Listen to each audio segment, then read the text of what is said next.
Umat yang terkasih yang berada di rumah dan di mana saja berada, bila saat ini kita belum bisa beribadah di gedung gereja, bukan berarti gereja kita sudah tutup atau sudah tidak ada. Tetapi kita selayaknya bersyukur karena saat ini kita masih bisa beribadah secara online. Ini merupakan bukti kasih Allah selalu menyertai kita sebagai umat-Nya. Mengawali ibadah hari Minggu ini, marilah kita mempersiapkan hati dan pikiran kita. Mari kita memasuki saat teduh.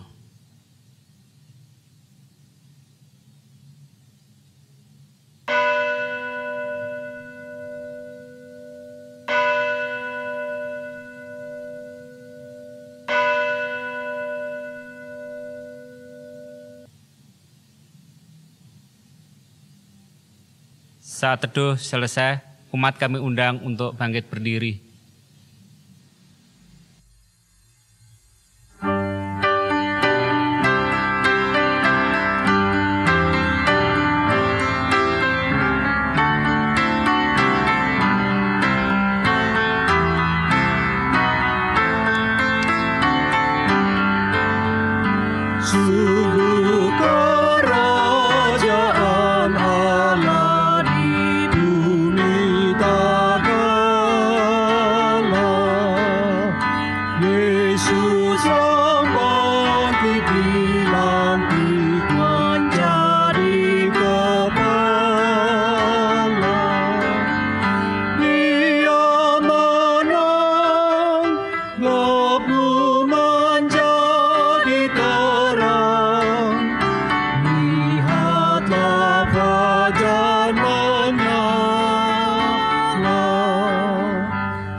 Saudara-saudara, kita mengawali ibadah ini dengan satu keyakinan bahwa pertolongan kita adalah di dalam nama Tuhan yang menjadikan langit dan bumi, yang kasih setianya kekal selama-lamanya.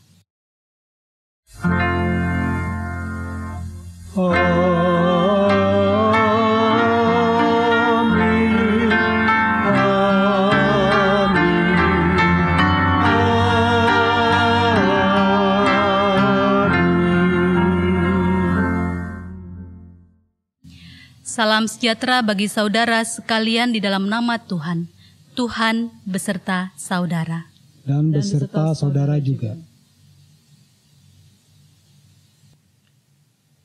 Tema pada hari Minggu ini adalah diutus menghadirkan tanda kerajaan Allah. Tema ini mengingatkan kita semua sebagai umat Tuhan untuk selalu mensyukuri keselamatan yang sudah Tuhan berikan karena kasih dan setia dari Allah, serta bersedia menjadi utusannya untuk selalu menghadirkan tanda-tanda kerajaan Allah. Seperti yang tertulis di dalam Yesaya 6 ayat 8. Lalu aku mendengar suara Tuhan berkata, siapakah yang akan kuutus? Dan siapakah yang mau pergi untuk aku? Maka sautku, ini aku, utuslah aku.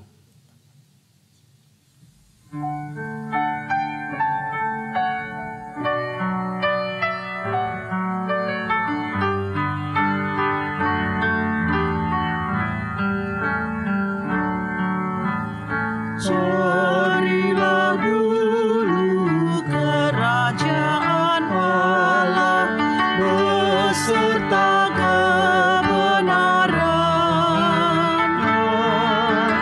maka semua ditambahkan kamu. Haleluya, haleluya. Jika berkumpul dalam namaku,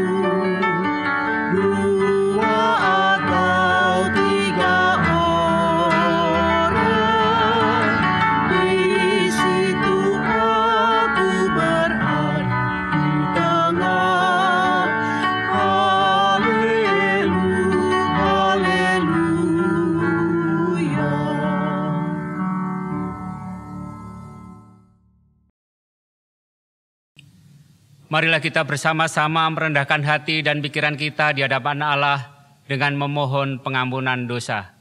Mari kita berdoa.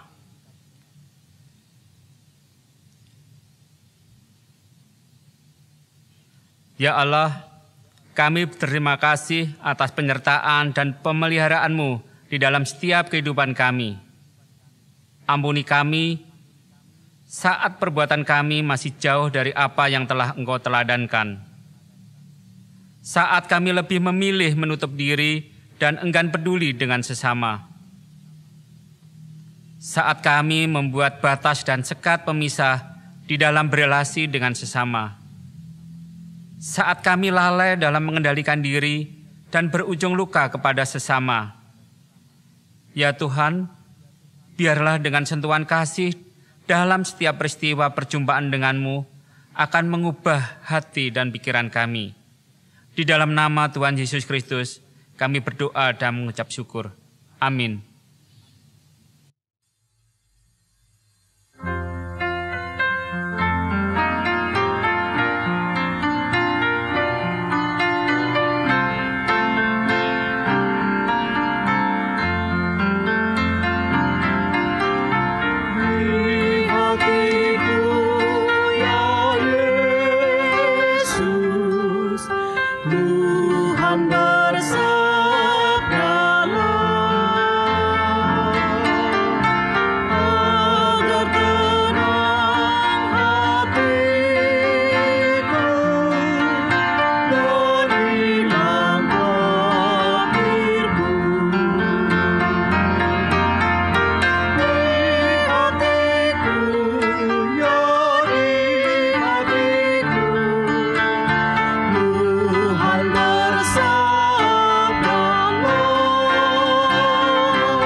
Dengarkanlah berita anugerah yang diambil dari 1 Yohanes 4 ayat 10.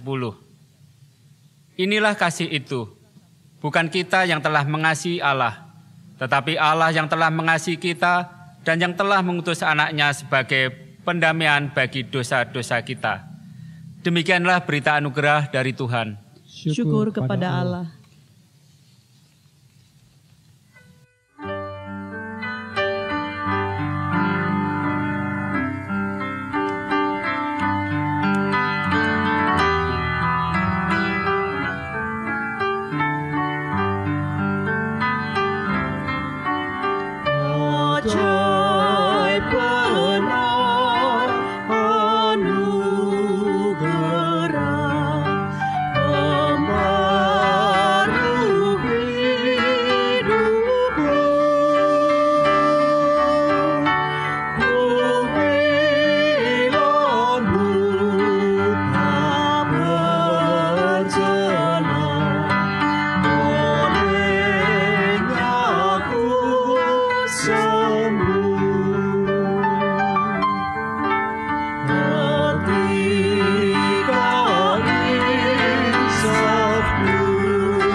Kita akan memasuki pelayanan firman Tuhan. Mari kita berdoa sebelum membaca dan merenungkan firman Tuhan. Di dalam segala keadaan kami saat ini Tuhan, kami tetap bersyukur. Karena kami tahu Tuhan pelihara kami. Kiranya Engkau yang senantiasa memampukan dan menguatkan kami untuk dapat menjalani kehidupan kami saat ini. Terlebih juga firman Tuhan yang kami percaya akan senantiasa menolong kami untuk memahami kehendak Tuhan dengan benar di tengah berbagai keadaan yang kami alami, sebagaimana saat ini. Biarlah Tuhan dengan hikmat yang berasal dari Tuhan, kami dimampukan untuk mengerti apa yang Kau sampaikan kepada kami melalui firman-Mu, sehingga kami pun dapat menyatakan penghayatan iman kami kepada Tuhan di tengah kehidupan beriman kami. Dalam nama Tuhan Yesus Kristus, kami sudah berdoa. Amin.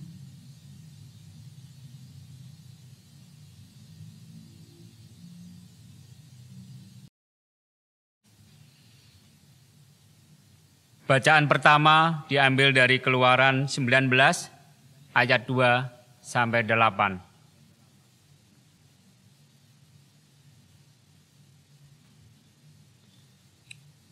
Setelah mereka berangkat dari Rafidim, tibalah mereka di padang gurun Sinai.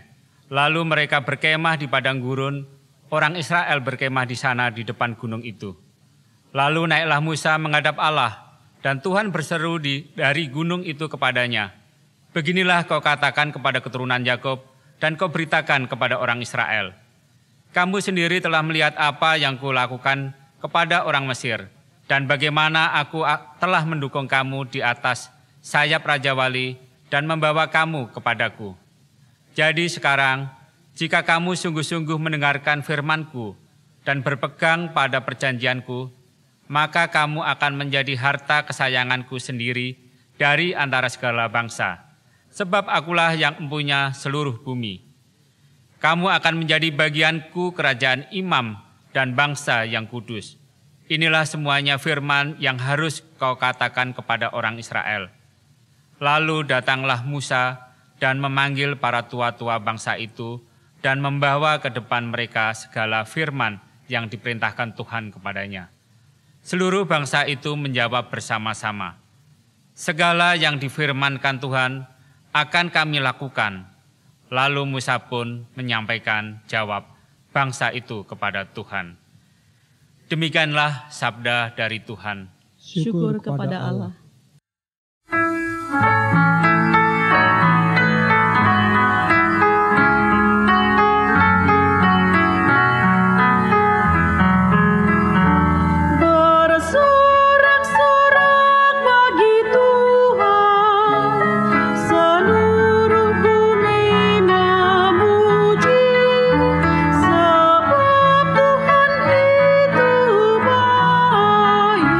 Kesetiaan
Injil Tuhan Yesus Kristus menurut Matius pasal 9 ayat 35 sampai pasal 10 ayatnya yang ke-8.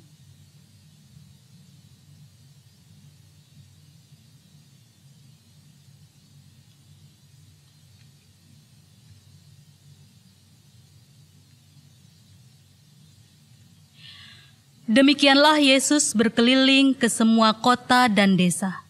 Ia mengajar dalam rumah-rumah ibadat dan memberitakan Injil Kerajaan Sorga, serta melenyapkan segala penyakit dan kelemahan.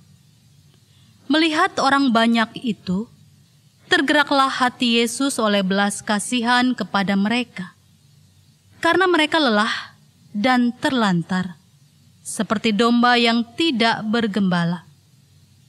Maka katanya kepada murid-muridnya, "Tuaian memang banyak, tetapi pekerja sedikit.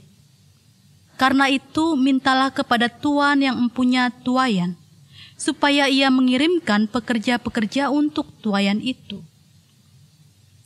Yesus memanggil ke-12 muridnya dan memberi kuasa kepada mereka untuk mengusir roh-roh jahat dan untuk melenyapkan segala penyakit dan segala kelemahan. Inilah nama ke-12 rasul itu. Pertama, Simon yang disebut Petrus, dan Andreas saudaranya, dan Yakobus anak Zebedeus, dan Yohanes saudaranya, Filipus dan Bartolomeus, Thomas dan Matius pemungut cukai, Yakobus anak Alfeus, dan Tadeus, Simon orang Zelot, dan Yudas Iskariot yang mengkhianati dia. Ke-12 murid itu diutus oleh Yesus, dan ia berpesan kepada mereka, "Janganlah kamu menyimpang ke jalan bangsa lain atau masuk ke dalam kota orang Samaria, melainkan pergilah kepada domba-domba yang hilang dari umat Israel. Pergilah dan beritakanlah kerajaan sorga sudah dekat. Sembuhkanlah orang sakit, bangkitkanlah orang mati, tahirkanlah orang kusta, usirlah setan-setan. Kamu telah memperolehnya dengan cuma-cuma, karena itu berikanlah pula dengan cuma-cuma." Demikianlah pembacaan Injil Tuhan Yesus Kristus. Yang berbahagia ialah mereka yang mendengarkan firman Allah dan yang memeliharanya. Haleluya.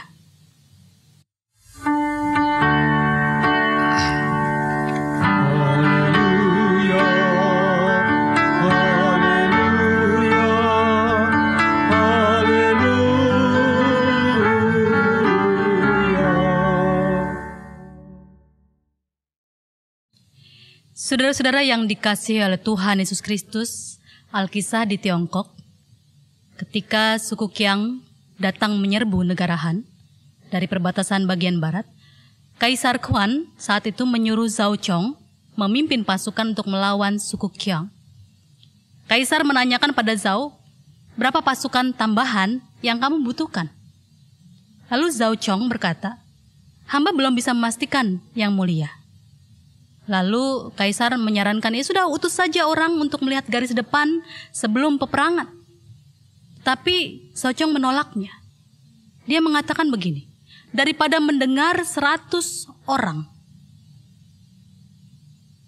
lebih baik hamba melihat dengan mata kepala hamba sendiri.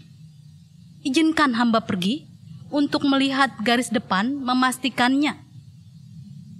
Dan kemudian Kaisar pun memberikan izin kepada Zhao Chong. Dia berangkat ke garis depan, meneliti keadaan sekitar tempat perangan, menyelidiki posisi pasukan musuh, dan dengan informasi yang dilihatnya langsung, Zhao Chong pun menyusun rencana, dan dia pun ternyata sukses mengalahkan suku Qiang itu. Nah, dari sinilah muncul peribahasa Tiongkok, mendengar 100 kali tidak sebanding dengan melihat sendiri. Makna dari peribahasa ini lebih baik melihat dengan mata kepala sendiri daripada hanya mendengarkan. Peribahasa ini mengingatkan kita bahwa untuk memahami sesuatu memang lebih baik terjun langsung ke lapangan, bukan hanya mendengar cerita dari orang lain. Intinya, pemahaman itu akan mudah diperoleh jika kita merasakan langsung, baik yang kita lihat, dengar, dan rasakan situasi yang kita saksikan. Dan inilah yang dilakukan Yesus. Pembacaan kita dari Matius 9 ayat 35 dimulai dengan kalimat, demikianlah Yesus berkeliling ke semua kota dan desa. Itulah cara Yesus berkarya. Ia mengajar, ia memberitakan, ia menyembuhkan. Dan ia melihat banyak orang, ia berjumpa dengan mereka, ia memahami dan merasakan kenyataan yang terjadi di tengah masyarakat. Dan inilah yang kemudian membuat hatinya tergerak oleh belas kasihan kepada mereka. Karena Yesus menyaksikan betapa lelahnya mereka dengan keadaan, dengan penderitaan mereka. Mereka terlantar seperti domba tidak bergembala. Saudara, ungkapan tergerak hatinya oleh belas kasihan, bahasa Yunaninya eksplaniste. Ini berasal dari kata splankan, ya, yang berarti isi perut. Bagi orang Yahudi, isi perut itu dipandang sebagai pusat emosi manusia. Nah, kata eksplaniste inilah yang kemudian diterjemahkan sebagai dengan kata compassion atau belas kasihan yang mendalam. Di mana orang bisa turut merasakan penderitaan, kesakitan, dan kelelahan orang lain. Compassion, inilah yang dirasakan Yesus. Tindakan berkeliling membuat dia dapat melihat realitas di sekelilingnya, dan itu menimbulkan belas kasihan yang membuat Yesus kemudian berkarya tanpa pernah lelah. Compassion ini. Dan dalam keadaan memilukan inilah Yesus melihat tuaian yang ada. Saudara, waktu menuai di sini tidak dikaitkan dengan pengadilan terakhir atas bangsa-bangsa, tetapi tuaian ini adalah kesempatan murid-murid untuk berkarya. Dalam keadaan inilah kesempatan kerajaan Allah diberitakan. Itu sebabnya kemudian dia memanggil dan memilih 12 murid untuk berkarya bagi domba-domba yang terabaikan ini. Yesus meminta murid-muridnya untuk berdoa supaya dikirim begitu banyak gembala, orang-orang yang mau bekerja untuk memberitakan kerajaan Allah kepada mereka yang sakit, yang miskin, yang menderita. Dan sekarang Yesus sendiri memilih dan mengutus 12 muridnya untuk menjadi penuai, menjadi gembala. Mereka tidak hanya berdoa, tidak hanya meminta dalam doa-doa mereka, tapi juga mereka harus siap terlibat dalam pengembalaan itu. Oleh karenanya kita juga harus menyadari, saudara, bahwa setiap orang yang berdoa harus juga ikut terlibat dengan apa yang didoakan, bukan hanya berkata-kata dan meminta dalam doa, tapi kita juga harus mewujudkan, turut serta mewujudkan apa yang didoakan tersebut. Nah, ketika Yesus mengutus 12 muridnya ini, Yesus tentu saja mengutus tidak melepas begitu saja. Tapi Yesus juga menyiapkan ke-12 murid ini dengan kuasa. Mereka diberikan kuasa. Kepada mereka, Yesus membagikan kuasa yang telah Ia lakukan dalam karyanya. Yesus memberi mereka kuasa untuk mengatasi roh-roh jahat. Dan bukan hanya itu saja, para murid juga diperlengkapi dengan kuasa yang ada pada Yesus untuk menyembuhkan penyakit, berbagai penyakit dan kelemahan. Hanya Yesus yang memberikan kuasa itu. Kuasa itu sumber dari Yesus, bukan dari yang lain. Bukan karena kepandaian para murid, tapi karena Yesus memberinya kepada mereka. Secara detail, Injil Matius menyebutkan nama-nama muridnya yang dipanggil dan diutusnya. Mereka berasal dari berbagai latar belakang, sosial, ekonomi, dan daerah. Tapi perbedaan-perbedaan itu tidak menghalangi mereka untuk mewartakan Injil Kerajaan Allah. Mereka dipilih, sekalipun mereka mungkin tidak sepandai orang yang berpendidikan tinggi. Mereka tidak kaya, tidak memiliki banyak hal, tapi merekalah yang dipilih Yesus, diutusnya dan diperlengkapinya. Dan ketika mereka akan berangkat untuk diutus, ada 3 pesan yang disampaikan Yesus di dalam ayat ke-5 sampai 8. Yang pertama, jangan kamu menyimpang ke jalan bangsa lain atau masuk ke dalam kota Samaria. Melainkan pergilah kepada domba-domba yang hilang dari umat Israel. Saudara, maksud pesan Yesus ini supaya murid-murid mengawali pengutusan mereka kepada orang-orang terdekat lebih dulu. Mereka nggak perlu pergi jauh-jauh kepada bangsa yang belum dikenal. Awali, dimulai di Galilea, lingkungan terdekat mereka. Nah, bagaimana dengan seluruh dunia lainnya? Pemberitaan secara universal akan dimulai setelah peristiwa kebangkitan Yesus. Memang bagaimanapun juga pemberitaan Injil Kerajaan Allah itu bermula dalam lingkup Yahudi. Namun kemudian berita itu juga berlaku untuk seluruh bangsa. Jadi diawali dengan lingkungan terdekat, orang-orang terdekat yang mereka jumpai. Lalu yang kedua, Yesus pun berpesan, pergilah dan beritakanlah kerajaan sorga sudah dekat.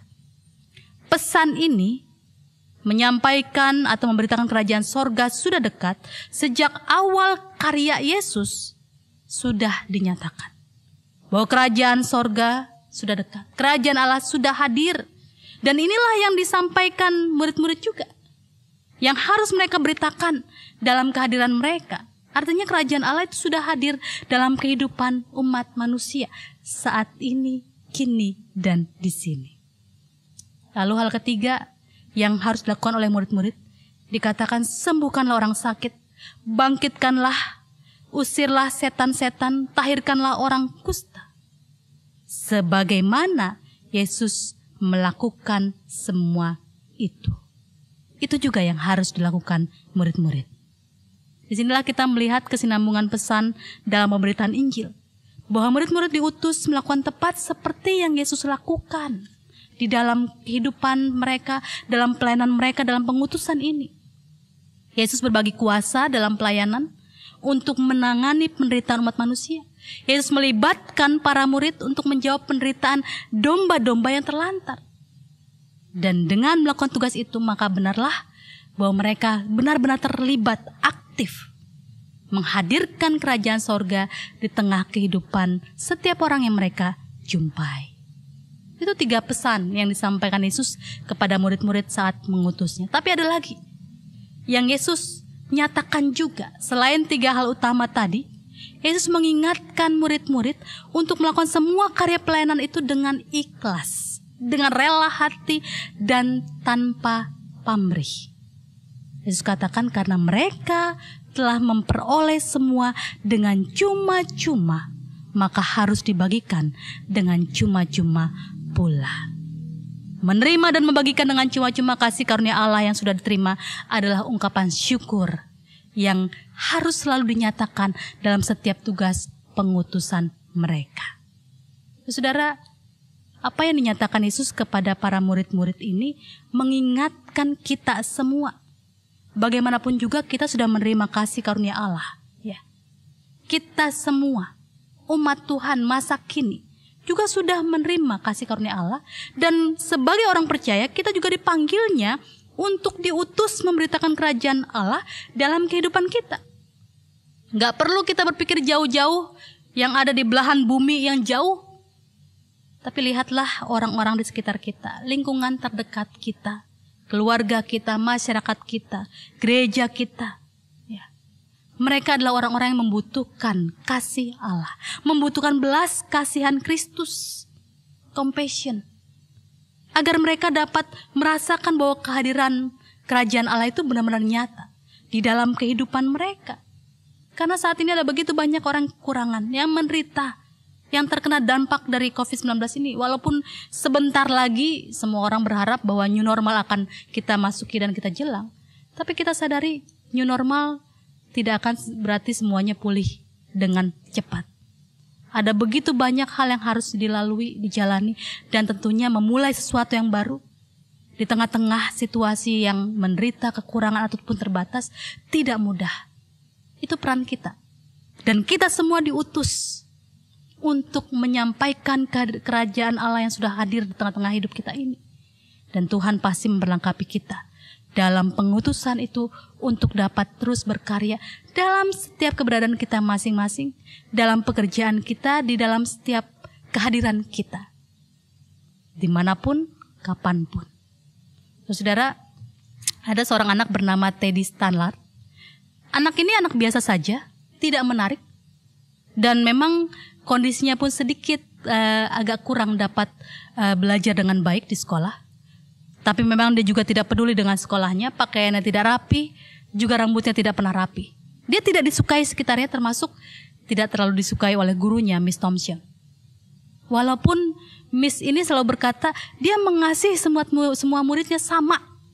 Tapi dalam hatinya Miss juga tahu dia sebenarnya tidak sungguh mengasihi Teddy karena kehadiran Teddy seperti itu. Dan kalau Teddy dapat F dalam nilai ulangan sekolahnya, Miss senang. Padahal dia tahu Teddy bisa lebih baik daripada yang lainnya. Tapi begitulah Miss Thompson. Nah, kelas 1, pekerjaan dan kelakuan Teddy baik di sekolah, tetapi keadaan keluarganya kurang baik. Kelas 2, ibunya sakit keras dan tidak ada yang membantu pekerjaan sekolahnya. Jadi ada begitu banyak ketertinggalan Teddy ini. Lalu kelas 3, ibunya meninggal. Dia semakin lambat dalam belajar. Kelas 4, ia lambat tapi kelakuannya cukup baik. Hanya saja sayangnya ayahnya tidak peduli dengan dia. Nah, hari Natal, Teddy memberikan Miss Thompson hadiah. Sebuah gelang, dan gelang ini setengah matanya sudah hilang. Dan sebuah parfum yang murah. Miss Thompson langsung memakai gelang itu dan dia menunjukkan kepada murid-murid yang lain di kelas itu bahwa gelang itu sangat indah dan parfumnya sangat harum. Nah, selesai kelas, Teddy mendekati Miss Thompson dan berkata, "Miss, engkau seharum ibuku dan gelangnya juga indah di tanganmu.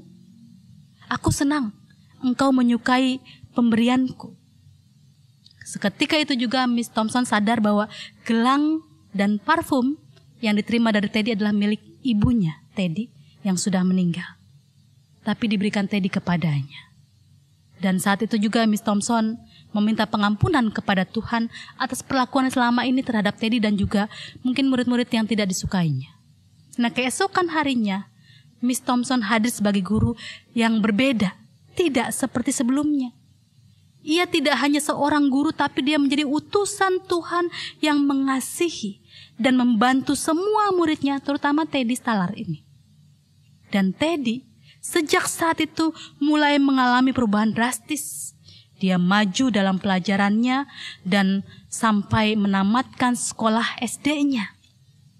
Lama setelah tamat tidak terdengar kabar Teddy. Satu hari Miss Thompson menerima surat dari mantan muridnya. Dia menuliskan begini, "Miss Thompson, aku ingin engkau tahu untuk yang pertama kali bahwa aku lulus juara kedua di kelasku." Dan setelah itu tidak terdengar kabar. Berikutnya, berapa tahun kemudian, surat Teddy datang lagi. Mengatakan begini, "Miss Thompson, aku lulus juara pertama di kelasku. Aku ingin engkau yang pertama tahu. Aku akan masuk kuliah, sekalipun tidak mudah, tapi aku menyukainya." Tertanda Teddy. Setelah itu, Miss Thompson tidak lagi mendengar beritanya, tapi kemudian surat terakhir muncul. Surat ini menuliskan begini, "Miss Thompson, aku adalah sekarang Dr. Teddy Stalar. Aku ingin engkau yang pertama tahu. Bulan depan aku akan menikah. Dan aku ingin engkau datang dan duduk di tempat ibuku seharusnya duduk bila ia masih hidup. Karena engkaulah satu-satunya keluargaku. Ayahku meninggal tahun lalu." Dan Miss Thompson datang ke pernikahan Teddy, duduk di depan. Di tempat seharusnya ibu Teddy hidup jika dia masih jika dia masih hidup. Ia layak duduk di situ karena ia telah memberikan perhatian kepada Teddy, sesuatu yang sangat berharga dan tidak terlupakan. Dan Miss Thompson juga adalah orang yang telah diubahkan karena Teddy. Saudara, kisah ini mengingatkan kita bahwa Tuhan mengutus kita, memanggil kita untuk hadir bukan hanya sebagai seorang guru, bukan hanya hadir sebagai pekerja atau sebagai pelayanan, tapi memanggil kita untuk menjadi utusannya dimanapun dalam pekerjaan apapun untuk menghadirkan kerajaan Allah. karena kita adalah utusan Tuhan di dalam kehidupan kita saat ini, kini, dan di sini. Marilah kita menyatakan panggilan tersebut. Marilah kita menghadirkan kerajaan Allah di tengah-tengah kehidupan kita, karena kita adalah utusan-utusannya. Tuhan menolong kita melakukannya. Amin.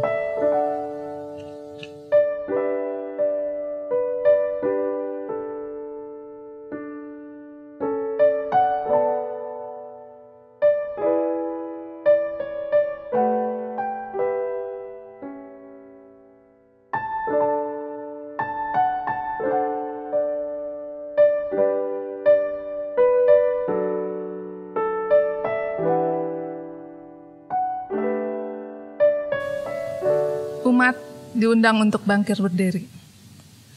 Bersama dengan gereja di segala abad dan tempat, marilah bersama-sama kita mengikrarkan kembali pengakuan iman rasuli kita. Aku percaya kepada Allah, Bapa yang Maha Kuasa, Khalik langit dan bumi, dan kepada Yesus Kristus, anaknya yang tunggal, Tuhan kita, yang dikandung daripada Roh Kudus, lahir dari anak darah Maria, yang menderita sengsara di bawah pemerintahan Pontius Pilatus, disalibkan, mati dan kuburkan, turun ke dalam kerajaan maut. Pada hari yang 3, bangkit pula dari antara orang mati, naik ke sorga, duduk di sebelah kanan Allah, Bapa yang Maha Kuasa, dan dari sana ia akan datang untuk menghakimi orang yang hidup dan yang mati. Aku percaya kepada Roh Kudus, gereja yang kudus, persekutuan orang kudus, pengampunan dosa, kebangkitan orang mati, dan hidup yang kekal. Saudara-saudara, marilah kita menaikkan syafaat kita berdoa.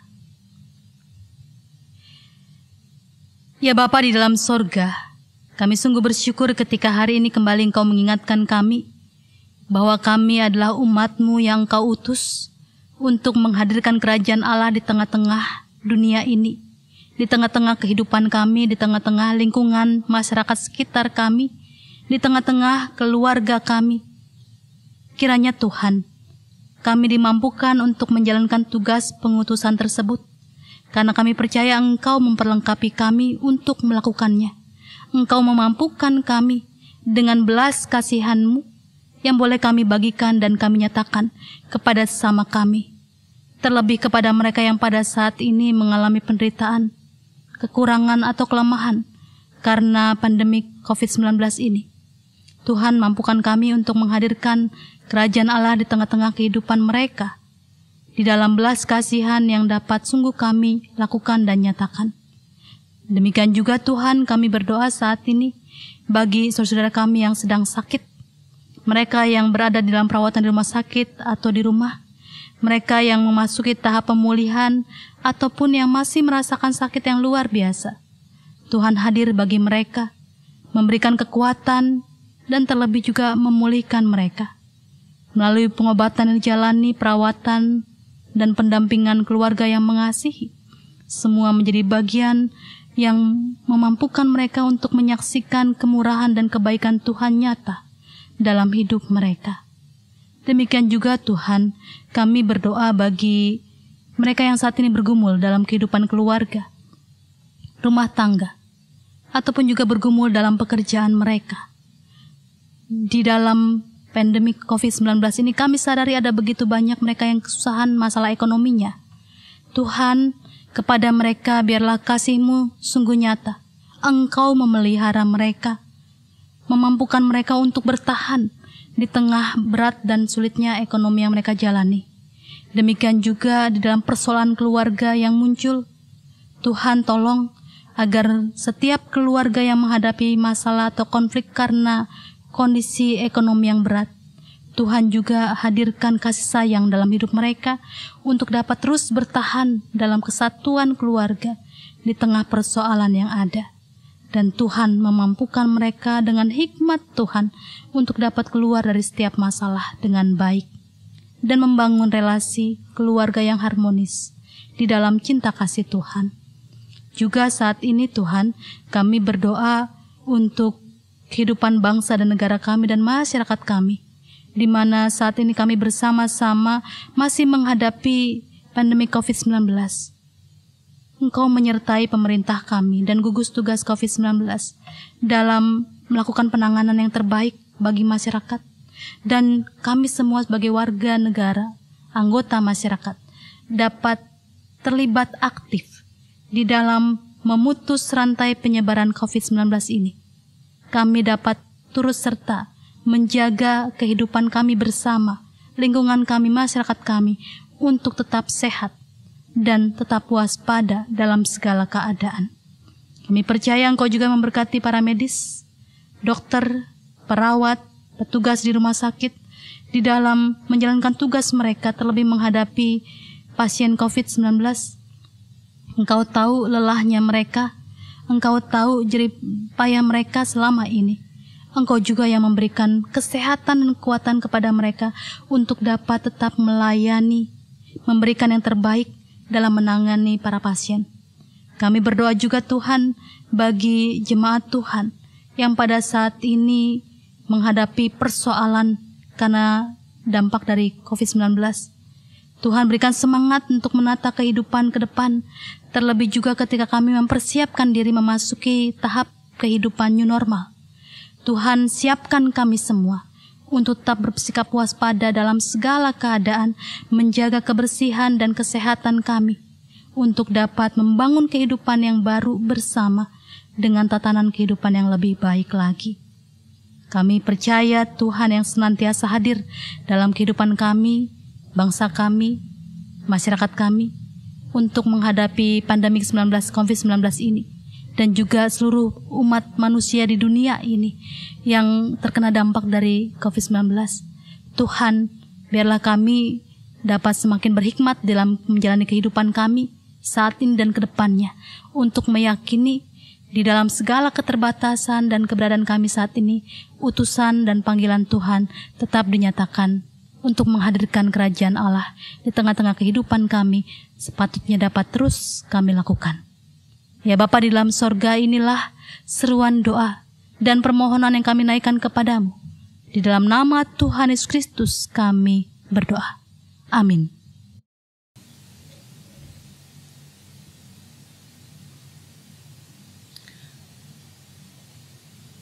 Umat, pada saat ini kita akan memberikan persembahan, dan nats yang melandasinya dari 1 Tawarikh 16 ayatnya yang ke-8. Bersyukurlah kepada Tuhan, panggilan namanya, perkenalkanlah perbuatannya di antara bangsa-bangsa. Umat dapat memberikan persembahan melalui amplop persembahan yang nanti dibawa pada saat pertama kali kita kebaktian, atau dapat diserahkan kepada kotak yang ada di TU, atau dapat melalui transfer ke rekening milik GKI Agus Salim.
Mari kita satu dalam doa.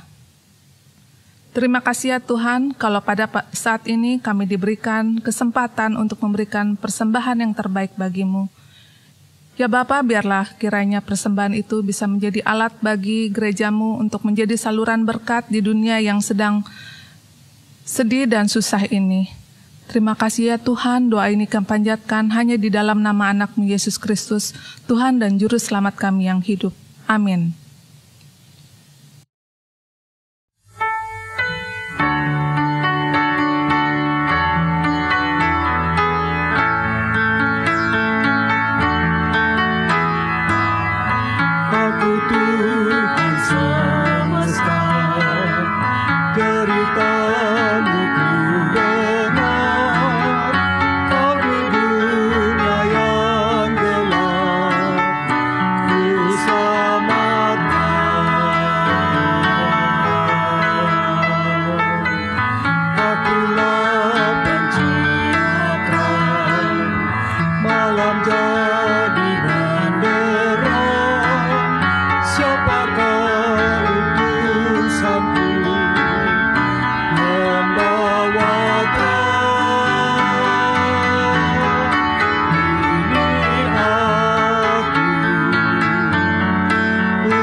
Saudara-saudara, arahkanlah hatimu kepada Tuhan.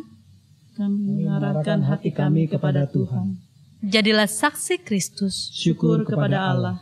Terpujilah Tuhan. Kini dan selamanya. Terimalah berkat Tuhan. Tuhan memberkati engkau dan melindungi engkau. Tuhan menyinari engkau dengan wajah-Nya dan memberi engkau kasih karunia.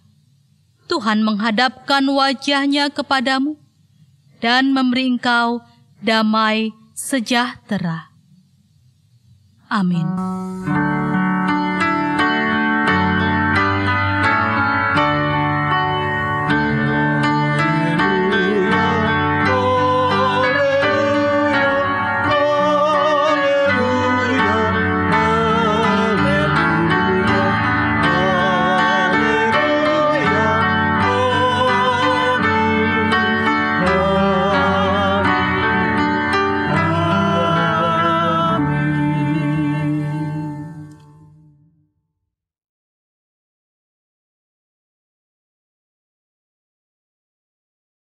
Umat yang dikasihi oleh Tuhan Yesus Kristus, kebaktian hari Minggu ini sudah selesai. Biarlah kita senantiasa bisa untuk menghadirkan tanda-tanda kerajaan surga. Kami atas nama Majelis Jemaat mengucapkan selamat hari Minggu. Kiranya Tuhan Yesus senantiasa boleh memberkati kita semua.